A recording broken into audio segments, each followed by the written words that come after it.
Yeah, and you just mentioned it was like 165,000 that we would have missed out on if we wouldn't had that touch point with these potential leads, right? Becoming clients, just in new sales. Exactly. Yeah, that's been a really cool.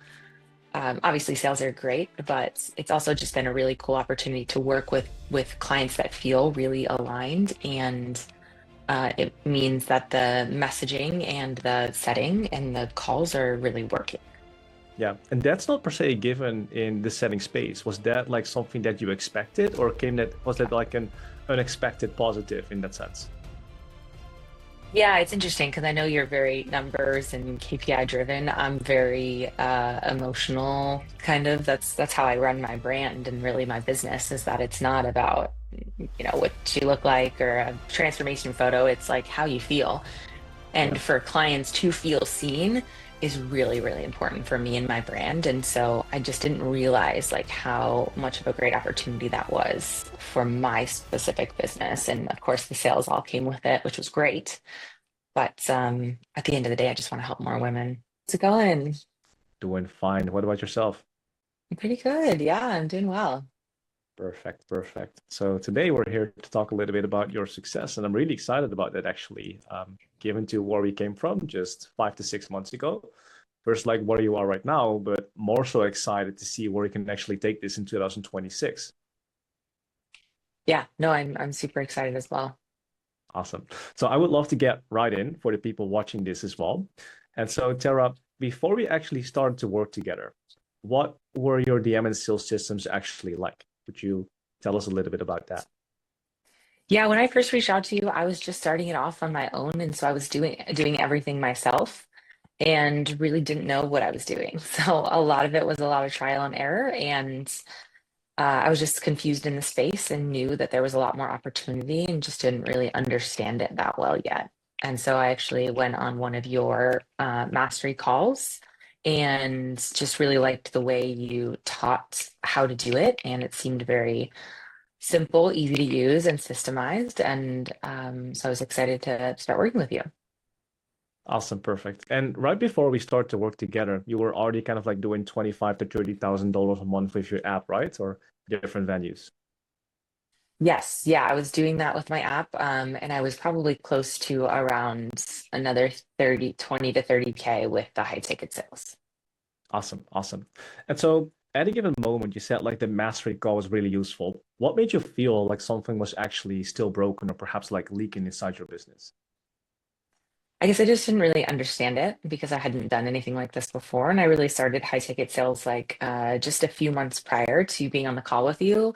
But again, saw the opportunity, knew that there was a lot more sales that were missing on the table. And I had been in this space for, 10 plus years and had never even tried to do anything like this. And so I just I'm very much a business owner that wants to try things to see if it works. Yeah, 10 years. I wasn't even aware of that myself. And so did it ever came to mind that sales were happening inside the way that we've installed it for your business, or was this completely new? Totally new. Yeah. I mean, I've been on Instagram for probably 13 years. I've been a Yeah. coach for a long time, but I guess online specifically, it's been since 2018. Mm, So about 8 years in total of awesome. online and had never even done any of that before. Awesome. Awesome. And so, with what we've actually installed, since you became aware, like, hey, appointment setting and systems exist, I can scale my business in different ways. What became really obvious for you in terms of like the clarity that we provided to find the right person, the right talent, and what made the biggest difference for you? This is for just finding the people or Yeah, for like figuring out finding if it the was. initial appointment setter, when you were like, hey, their appointment setters actually exist, and then we went into the process of like finding the right person. What did you get in terms of like clarity as we walked through that specific process? Yeah, it's hard when you've been in business for a long time by yourself to trust someone to basically be you in the DMs. And so that even that alone was it was a little hard for me to like grasp and really understand. However, I saw very quickly how if I had, my brand mission, vision, values, and messaging, they could really follow a script. And then, as they started to get into the DMs, it's like they would kind of just take over and become me. And I didn't realize how quickly that would happen. But also, I just didn't have the opportunity or time to really connect with all these people that were following me for so long. And so I think that was a really big eye opener that it was like followers aren't just people watching, there also could be really, really great clients overall. Yeah. And you mentioned like I had a little bit of difficulty easing out of like that control. How was that process for you? Because there's a lot of owners out there that actually feel the same way. Yeah, it took me a while, but I also realized that like you can't scale if you're just doing it by yourself. And I'm not the type of person that wants to be on my phone nonstop anyway. And so I just had to ease off the control a little bit to make it feel like this is something that would actually last. So, I did end up hiring two DM setters in the beginning, and it was two part-time people, and they started slowly, and I watched every conversation and made sure it really felt like me. But at the end of the day, they were able to, be kind and empathetic to people. And that's really what most clients want anyway. They just want to be heard and they want to feel like they are valued. And that's what this opportunity gave me off the bat. Like not even any, direct sales right off the bat. It was like, oh, like this is actually someone that actually cares about me. And I think that, with social media, it's not as social as it can be anymore. And so this kind of gave that Absolutely. opportunity. Yeah, that makes absolute sense. And so, in that light, what were some perhaps of like the expected or unexpected insights or realizations from the implementation of an appointment setter? The expectations originally were to hit numbers of how many people they talk to, and booking calls, obviously, to get on the phone with them. And the unexpected things were many people were like, I've been following you for a really long time. It was very serendipitous of you to reach out to me. It felt like this was really cool and that you really did care about me. And so I think that was very unexpected is that people sometimes need that reach out to actually take action. And that was from a business owner side of things, I would have missed out on all that opportunity to not only just like connect with them outside of just being a social media presence, but also uh, get more fuel to the fire of my business and then ultimately obviously create the sales and clients and long-term clients overall. Yeah, and you just mentioned it was like 165,000 that we would have missed out on if we wouldn't had that touch point with these potential leads, right? Becoming clients, just in new sales. Exactly. Yeah, that's been a really cool.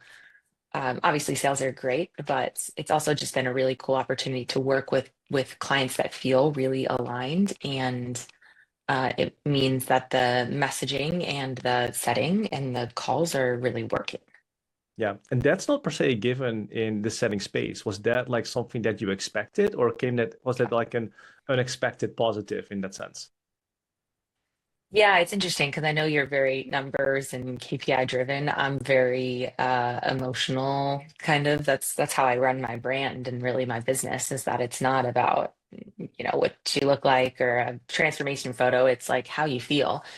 Yeah, And for clients to feel seen is really, really important for me and my brand. And so I just didn't realize like how much of a great opportunity that was for my specific business. And of course, the sales all came with it, which was great. But at the end of the day, I just want to help more women. yeah, yeah, and the right women as well, obviously. Exactly. Yeah. Yeah. And so, just one spin-off question regarding the expectations. Did you expect to make ROI on what we initially did as an investment to come that quickly from installing a brand new appointment center inside your business? I think the time was between 35 to 45 days that we did that, and then it just started to scale and grow from there. Was that expected?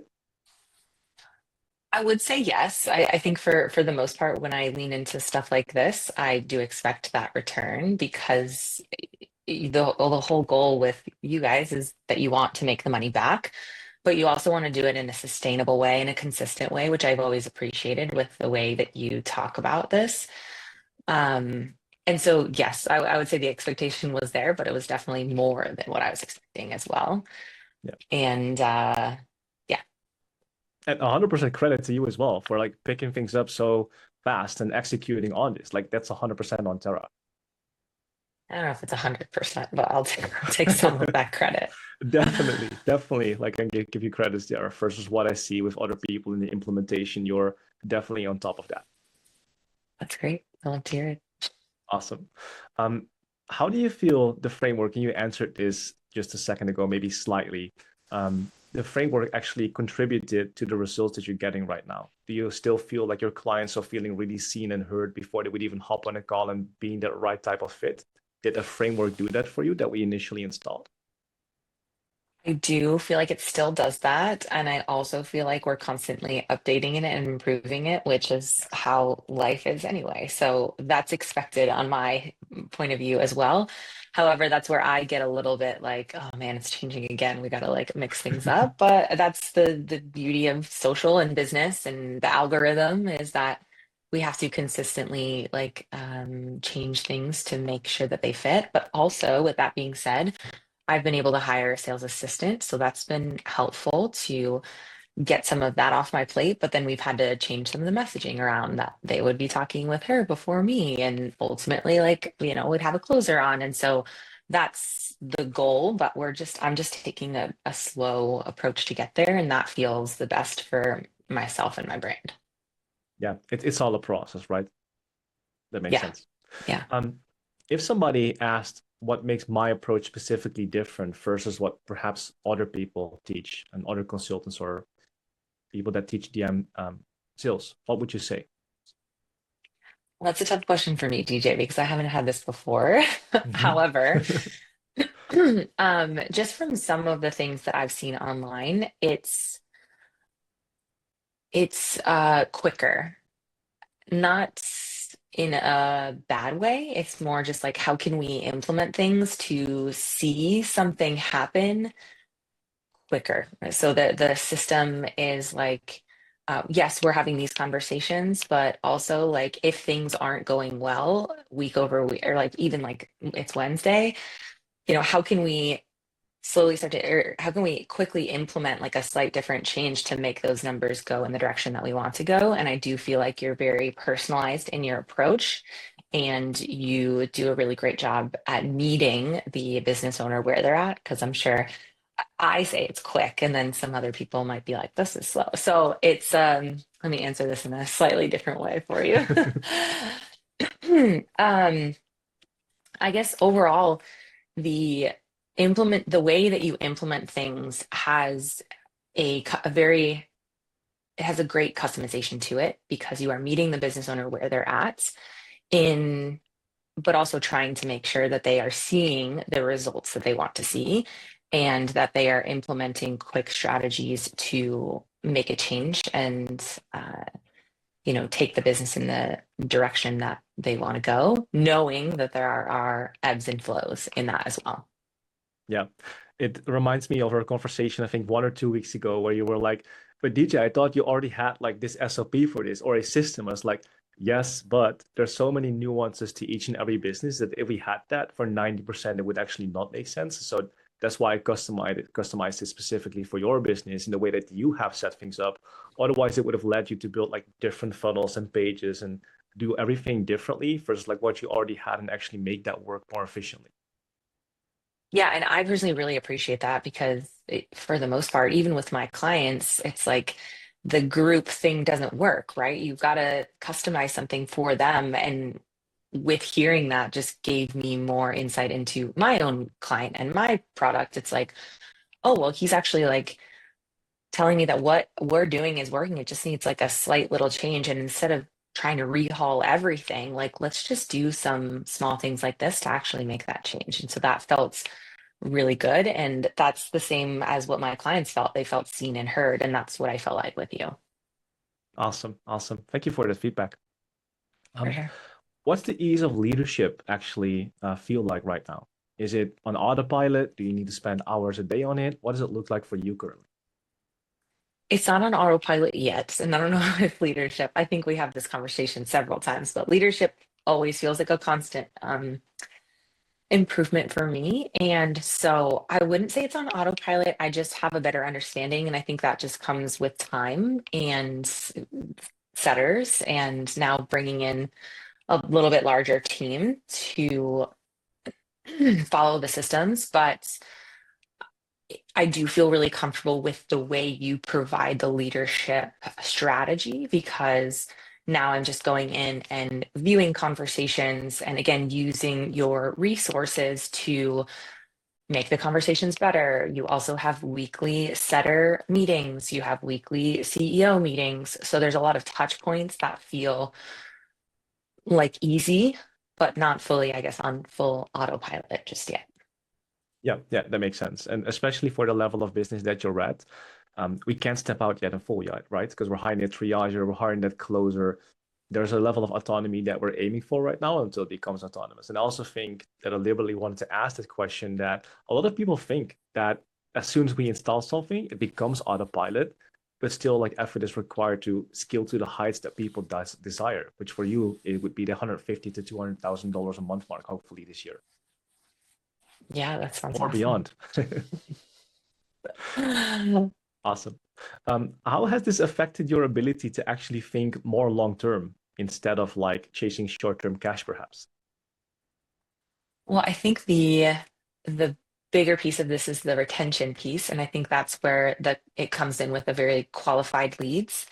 And that's another piece that I haven't really thought too much of before I met you guys and Champ Dev, but that gives a lot more space to, instead of constantly just trying to get new. It's like, well, we're getting in these really quality leads, so how can we keep them longer to make them really feel like they're getting the most out of it? And I think you did a great job of that with me, because it felt like a no-brainer to continue to work with you. And that's kind of what I want my clients to look at. And so as we're talking long term, I would love to see more of that and less of like the front end, but also have the front end a little bit more on the autopilot, where we can have that system in place where they're easily like moving forward on the sales line, or in the sales front end sales, while there's still this retention kind of in the background too.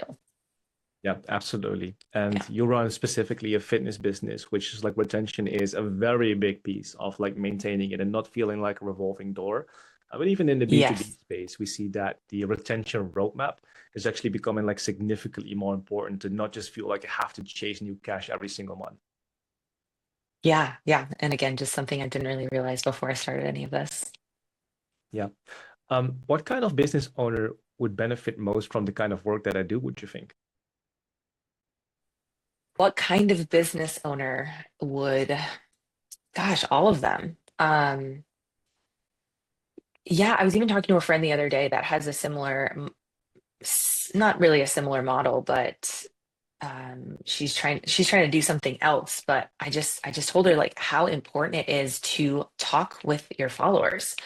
Like I've mentioned in the beginning, like, yes, this is about sales. We want to have clients, but clients don't know who you are through a 10-second Instagram reel. They want to have this conversation so that they understand you, so that they understand your services and like really what you provide. And people aren't looking at a million videos. Social media is fast. And so if you're not Yeah. creating those connections in the DMs, then they're not going to get those touch points. And if you have, conversations with them, they will really feel like they're important. And so the next time they're looking for X service or X product, they'd be like, hey, Tara actually reached out to me in the DMs. Like, that's awesome. Like, they're the person you're going to think about. And so, again, this is about sales and making money. But at the end of the day, it's like we do need to see something 8 to 10 times before we even purchase it. And if we're creating this using the framework that you provided and creating these touch points, we are always going to be at that top of mind. So, yes, this will always work with fitness, high ticket space, business coaching, but I also think even a product or restaurant or something like that, where you're having these connections through the DMs, even just without like the actual appointment setting. It's like just work with DJ to get them to connect with your followers. Yeah. I'm definitely thinking of like branching out of the coaching consulting industry as well to kind of like see where I could implement that in boring businesses, as people would call them. But yeah, Yeah. 100%. It's not even like, yeah, it's funny that you say boring. And I'm like, no, that would be, if a restaurant reached out to me, I'd be like, hell yeah, like It that's would be great. I'll awesome. come Yeah. in and I'll get a free drink. And then guess what? That free drink is now $100 meal, and it Yes. pays for itself. And so, yeah, I think there's a ton of opportunity in all areas because, like I said, social is fast. People don't care. They're scrolling away, and then you see a message pop up from some influencer, someone they follow, and they're like, "Oh my God, that's cool. Like, where did this come from?" Yeah. Yeah. And right before we did this call, you also mentioned we had a record month of 130,000 businesses combined. I just want to state that clearly for the people watching this as well. Um, and so a big part of that came from appointment setting. You may not have specific numbers on this, but in percentages, how much do you feel like you're actually generating from your brand right now versus just organic opt-ins by getting somebody to actually engage and talk with your audience? How much of the total amount or of the Yeah, in terms of like amount? percentages of like clients that you would usually get, let's say it was like compared to now, maybe 50 to 60% of my revenue came from just organic opt-ins, but it was only at a certain amount. Versus like, hey, now we have DM setters, and the majority of the revenue that we currently have is actually coming through them, not just the organic opt-ins where people watch those quick reels and they would go to your profile, click on the bio, and go through the entire process, that kind of thing. Yes. And I actually like, let me just, um, okay. So just for example, for December, as we were talking about, like I had over 130K, but in new sales, so it's around 80,000. From that, about 50% came, yeah, 50% came from DM setters. And Yeah, so that was outside of like the email and stuff that I was already organically promoting. But yeah, 50% of the 80K, came from exactly. setting. So $40,000 from a single person inside your DMs, I think in December, that Eva was there. Yeah. Yeah. Yeah. Nicole was there for like a couple weeks, but yeah. Yeah. What would you say, last question, what would you say to somebody that has a brand, but no actual conversion mechanism like appointment setting? What would I say to them? Because there's a lot of people I realized, even actually realized after working with you, that there's so many people that have 300,000 followers, a million followers, but no conversion mechanism. What would you say to those people? Yeah, you got to do it. You jump in and try it. I was so hesitant, honestly. I had heard of appointment setting before. Like, don't Yeah. get me wrong, I wasn't like a naive and I didn't know that, like I got them all the time. I got them all the time. Actually, like several even before you that were like, let me be your appointment setter. And I just thought it was silly, to be honest with you. Like I thought it was like, no, this feels weird and fake and robotic, and I don't want that. And it didn't feel like me, authentic to my brand. And then I just realized as we were growing, I couldn't keep up. And if I wanted to build a business and have it sustainable and grow the brand to what it is now and what it will be, I couldn't do it myself. And so yeah, leaned into it. It took me probably like a year and a half. And then seeing your call and like being around people that have had appointment setters before to be like, oh, okay, this is actually like a really great idea. And now that I've been in it for 5 months or so, I wish I would have done it a little bit sooner. I Yeah. like as in most things, right? Fitness and wellness and everything. But yeah, I wish I'd done it. I wish I'd started it a little bit sooner than I did. Yeah, because the initial perspective was somebody's going to spam the heck out of my followers to get customers. First, like now, Yeah, I feel like, wow, somebody's actually connecting with them, getting to the root yeah, cause of what they try to solve, and we can see if this actually is going to help them in relation to what we offer. exactly. Yeah. Awesome. Well, Tara, thank you so much for hopping on this call with me. Let's keep scaling your business further, and we'll talk soon. Thank you so much.